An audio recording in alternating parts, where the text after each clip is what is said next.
my name is Adam Robinson. I post a lot on LinkedIn. So if you're in B2B, you probably have seen my headshot and my name. And I'm the founder and CEO of retention.com and RB2B. Retention.com, we sell to e-commerce stores, and RB2B, we sell to B2B companies. This core tech is the same. It's person level website visitor identity.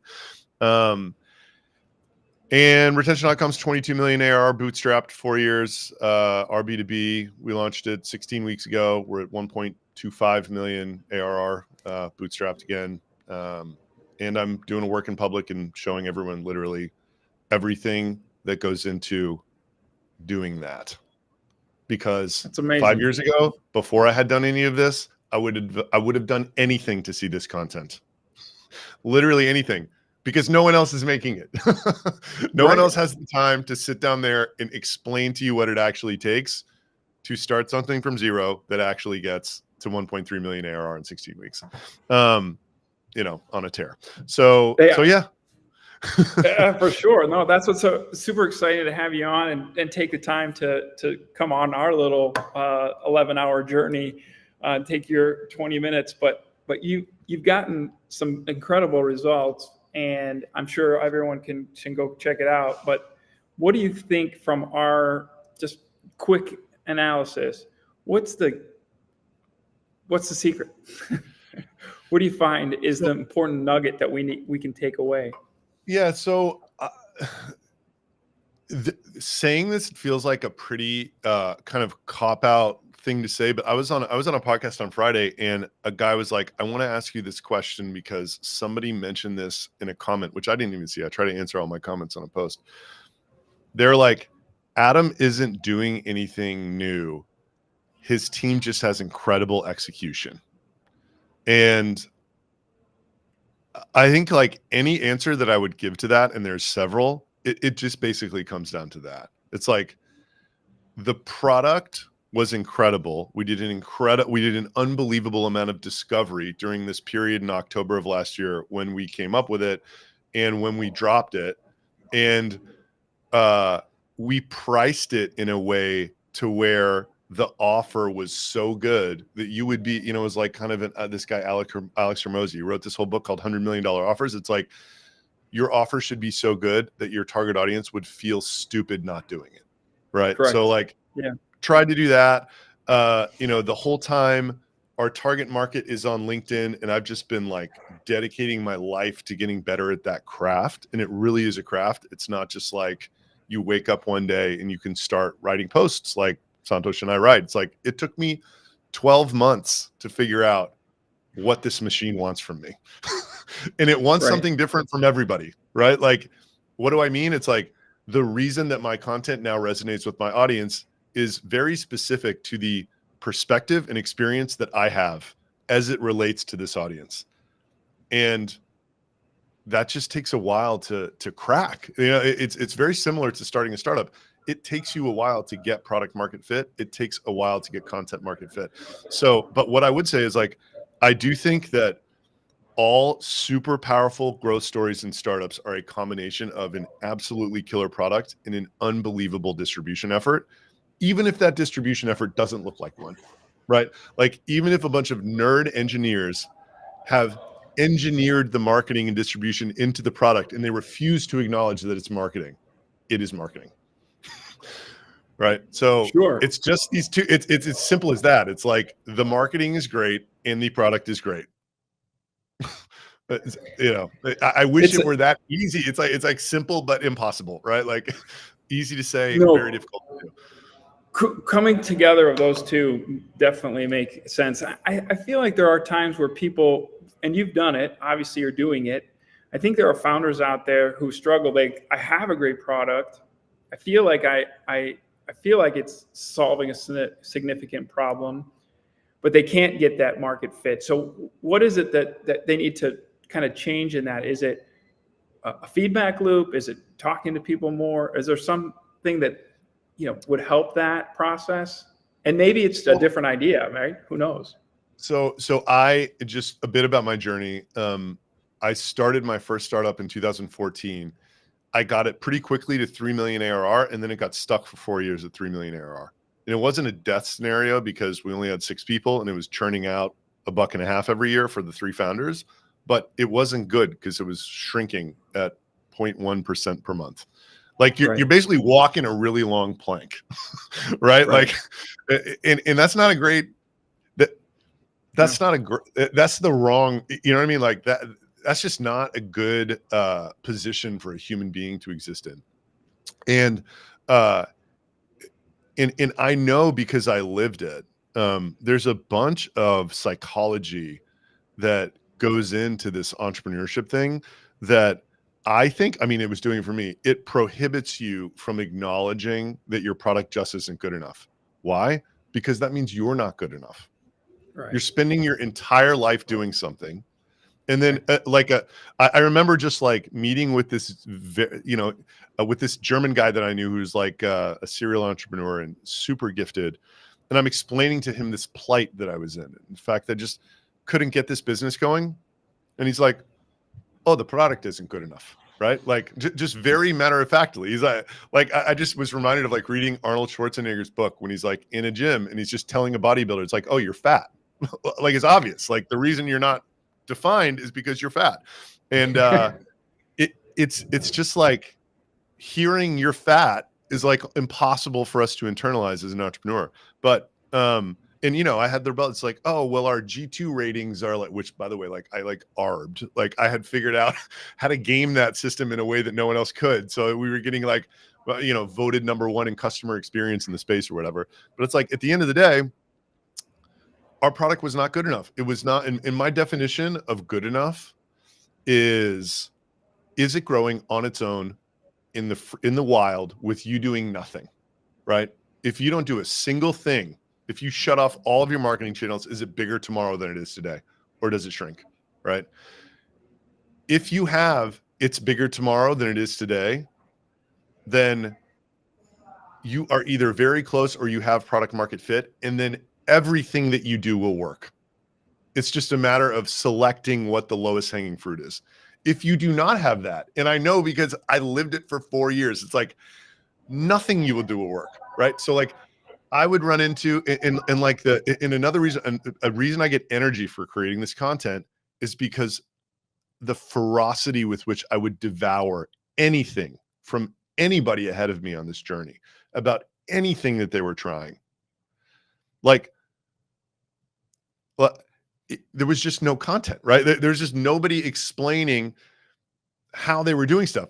So like a problem that I would face is I would bump into like a Facebook ads agency and they'd be like, oh, we can get Facebook ads to work with this. I have other SaaS clients like this, whatever. And then, you'd whatever, do it, spend 50 grand over 6 months and you wouldn't get a single profitable customer, right? Why? The Facebook ads worked for business XYZ in my space that actually had product market fit that like I couldn't really figure out like what the difference was, but they didn't work for me. It's because product wasn't good enough.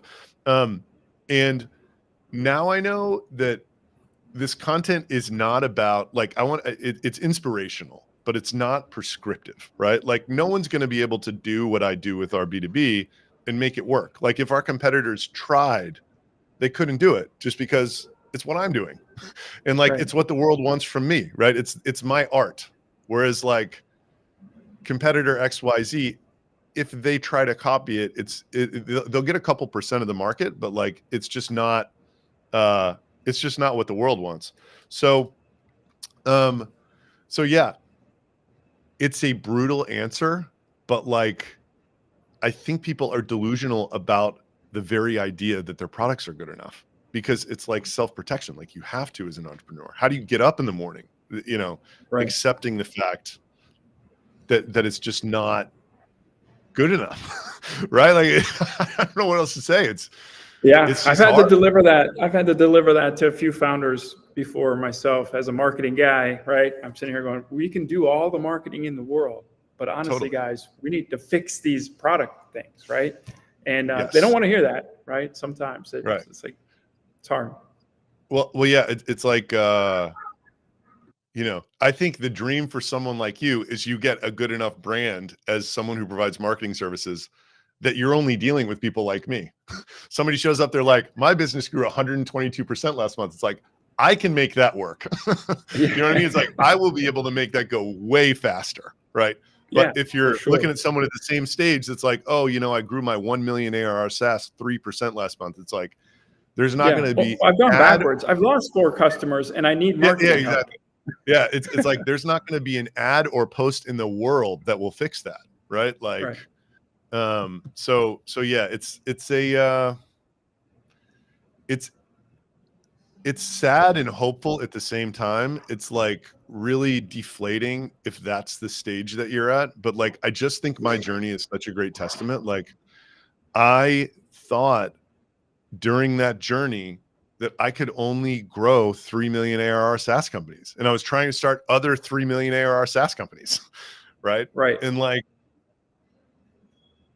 if you just keep trying to build better products, like it will work. You know, like you stay alive, right? Like that's the hopefulness of the journey. No, I think that's so true. I mean, I've lived it in my own life, and a few times. I haven't built the ARR that you've done, but in the sense that you've got to go through the valley of self-discovery, something that happened, it's not working. What do I have to change? And I think that process, all of us need to do that. It's kind of a daily thing a little bit, but then really understanding that if you're going to grow something that's going to be that fast, that intense, something has to ignite that, and it has to start with providing the value to that person, that product has to be great. And so it's amazing that you have that background. Tell us something else that you think resonates with you in your background and in your story that could help one of the entrepreneurs out there that wants to have their business grow. Sure. Sorry, I have this surge protector that's taped to the underside of my desk, and it's hanging by a thread. And I was worried that if it fell to the ground, everything would go black. So I just rested it on my chair. That's what I was doing. Perfect. So I'm very interested in this idea that outbound pipeline creation has just, I mean, for most people, I think it's just become impossible. You know, and I think the people who are doing really well. So an epiphany that I had during 2023 was I previously believed from the predictable revenue book and whatever else that demand was created by SDRs and BDRs, meaning they could just email executives at a company and say, hey, can I talk to you about this? And that's where the thing got started. Right. I think that so many people are doing that right now that whereas that was disproportionately effective over a 5 or 10 year period, now we're back in this position where marketing is actually disproportionately effective versus that motion. And you still need people doing that motion, but it's like 1/10 as many. And what they're actually doing rather than creating demand is just capturing demand. So I believe that sources of original demand are things like this. The hard thing is you can't measure them, right? So it's like you can only sort of measure these conversion points in your funnel. It's hard to measure anything that's really increasing the top of it. Right. So letting that idea sink in as a founder, I think it can only help you. And I made a post about it last week. It's like, what's very interesting to me is the thing, I spend my entire week doing stuff like this and writing LinkedIn posts. And that's almost my entire job at this point. I've handed off everything else because I just have this crazy idea that like in this moment, it's doing more for me than literally anything else. It's making the top of our funnel incredibly wide. I would have no idea what ever came from this, but it's in the space. You have an audience. It's worth me doing. Right. Right. But you can't measure it. So if you have investors asking you, what's the attribution on how you're spending your time, it becomes a huge problem. They make you feel like an idiot for like spending your life making content, right? If you hire data-driven marketers, they're going to tell you to spend it other ways because you can't assign any type of attributed value. But like, here's the thing that I think is important to let marinate. Google is not a source, right? That demand got created somewhere else. You know what I mean? Like that is capturing demand that someone else heard about you elsewhere. So when you think about really how, in the beginning, it's all about awareness and top of funnel. And then as you get huge, optimizing conversion points has such a disproportionate effect to the amount you're paying people to do it. But in the beginning, it's just like, how instead of 5 people knowing about me, do I get that to 5,000 and then 500,000, right? Right. Doing that thought experiment is I think what founders would benefit from like the most. So true. So we unfortunately have run out of our 20-minute slot. Adam, I'm sure we could talk a lot. You have a lot of wisdom to share with us, but you can always catch more of his content, obviously, on his LinkedIn. And if there's anything that you want to leave us with, a final thought or Godfather offer, something we can't refuse to use your product, definitely offer it up to our listeners and our viewers. And we're going to be sending that out to people after the event. So sure, Adam, we appreciate that. Yes, just go to rb2b.com and to get 15% off your first 3 months. The coupon code is 15-3. Perfect.